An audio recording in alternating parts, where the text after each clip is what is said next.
I just watched a Dan Bongino podcast on YouTube, and he was saying that there's 5 assassination teams after Trump, 3 from Iran, 2 here domestically in the United States.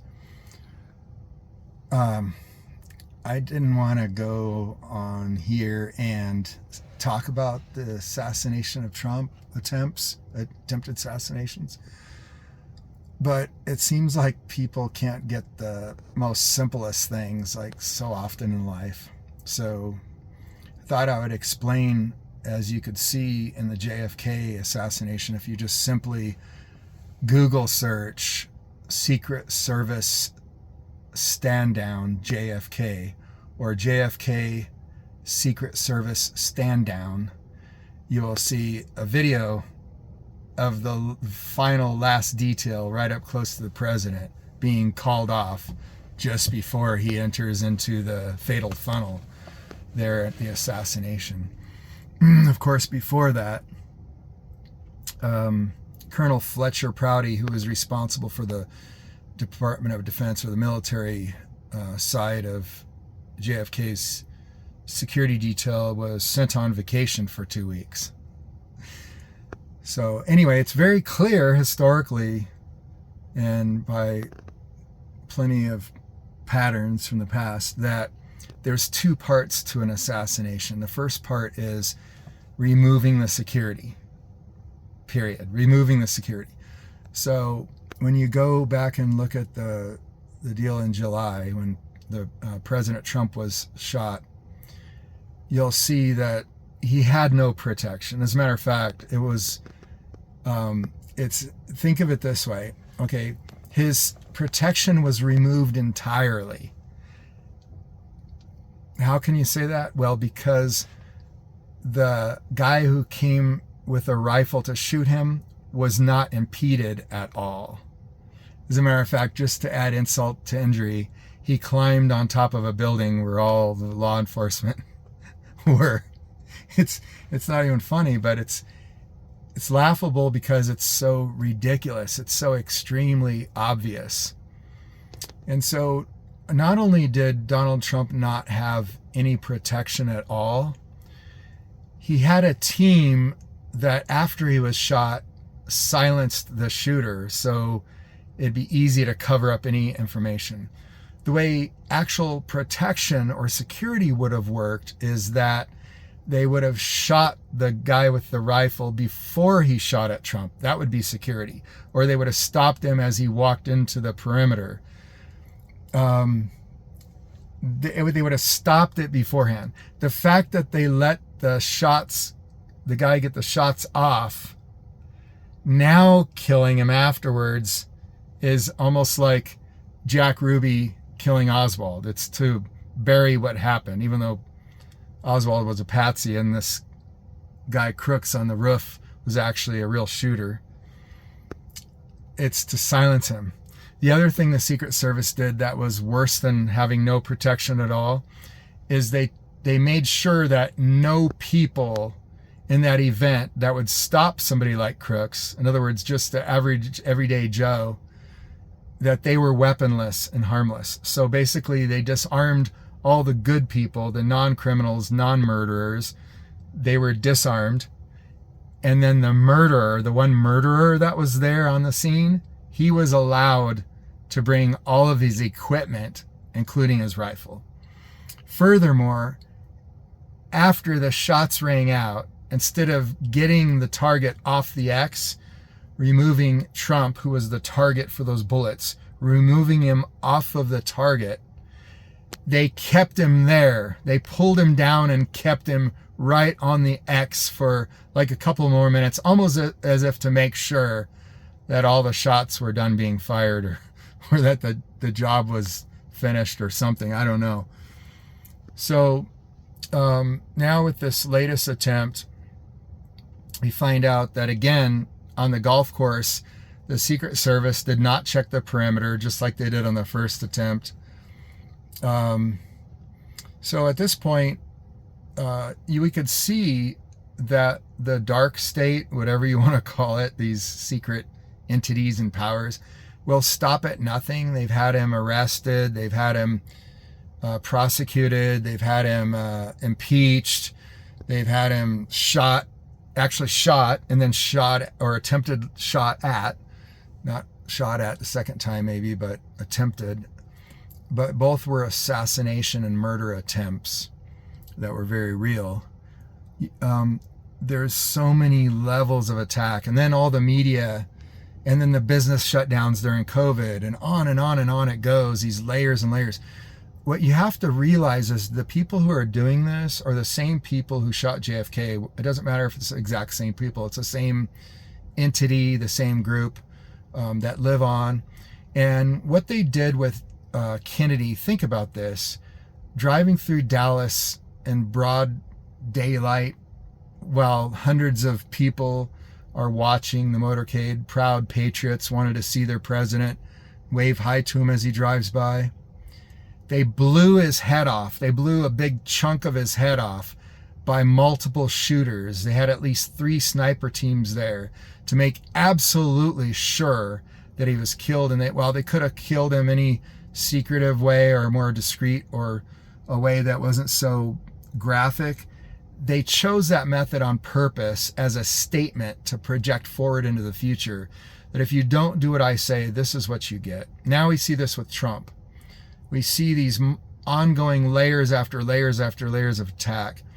So here's what needs to happen. Donald Trump needs to have his own security, led by somebody like Eric Prince times 3. Get 3 figures similar to Eric Prince, and put together a very well-developed actual security team that would physically stop a threat before it happens. That's actual security, not perceived security.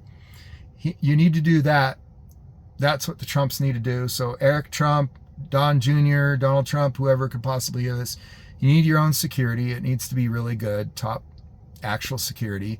And then the other thing that needs to be done is the Supreme Court or some entity needs to step in and start making arrests of these secret powers that operate under this level or this veneer or this layer of security or secrecy. So basically it's as if they don't exist.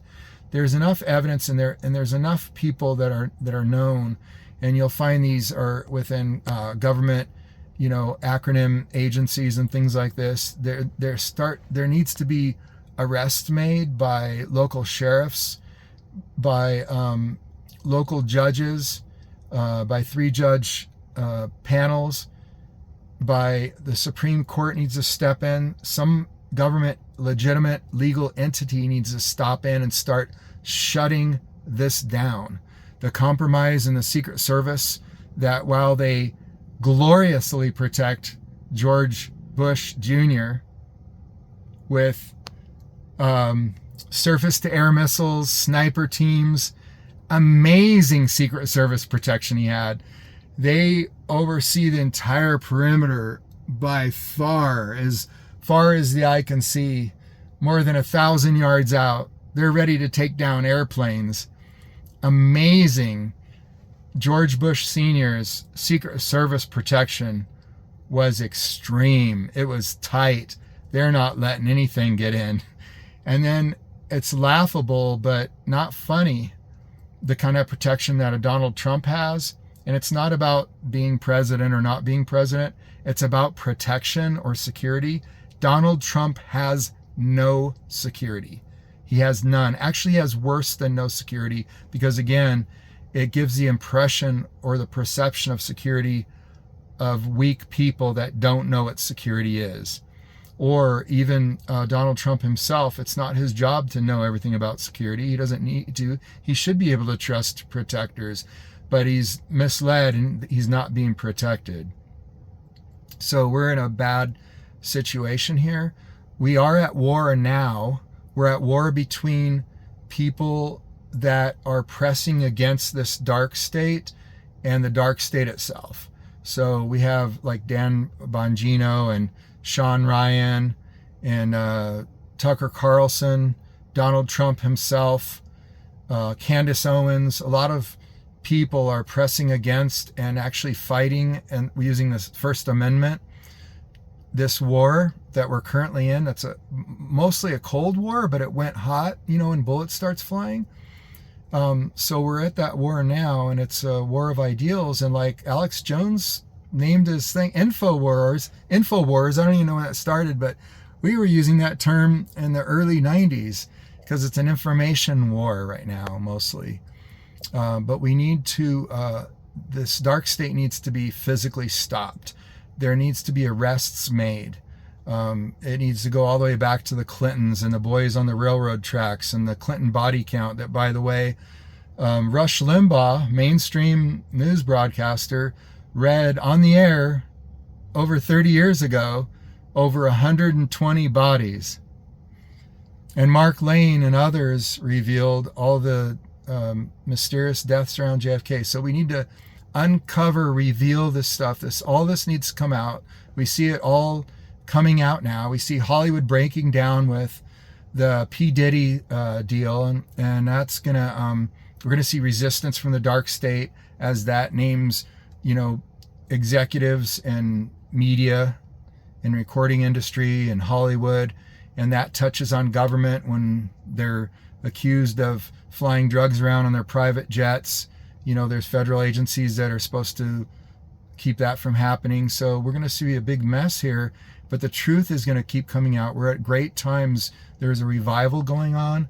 The truth has been out like never before, revealing everything that's hiding in secret, revealing secret sin that can't be covered up.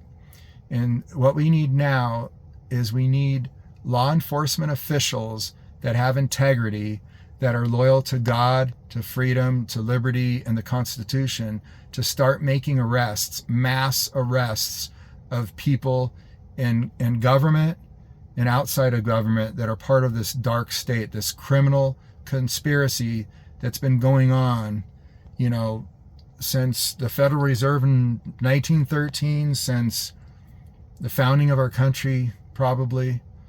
It's been going on for a long time. And it's only over the last 60 years that things have been getting more and more increasingly diabolical. And we need to stop. Thank God for people like Candace Owens and Dan Bongino and Tucker Carlson and Sean Ryan. And I'm sure I'm forgetting people like the Trump family. There's one reason to vote for Donald Trump. It's that he is the only opposition that the American people have, the only opposition to what Eisenhower warned us about, the industrial military complex. He is the only opposition to that since JFK.